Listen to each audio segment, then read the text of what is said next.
যেমন কথা তেমন কাজ। আজকের গল্পটার নাম দিয়েছি আমি 50-এ বসন্ত।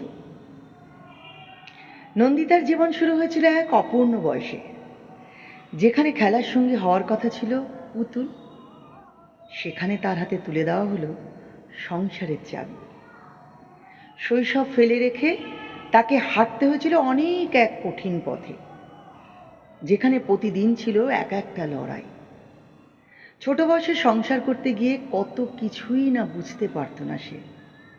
স্বপ্ন কি, ভালোবাসা কি, নিজেকে ভালো রাখা কি।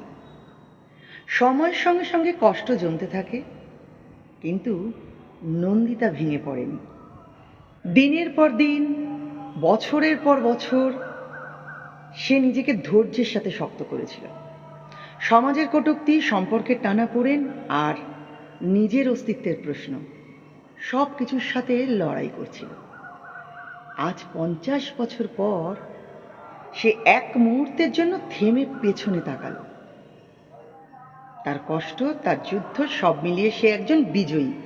হয়তো কেউ তাকে স্বীকৃতি দেয়নি, হয়তো কেউ তাকে বাহুবাও দেয়নি, কিন্তু সে জানে জীবনের প্রতিটা ধাপে সে সাহস নিয়ে দাঁড়িয়েছে। আশা করব গল্পটা নিশ্চয়ই কারোর না কারোর সাথে মিলে যাবে। আজকে এইটুকুই থাক।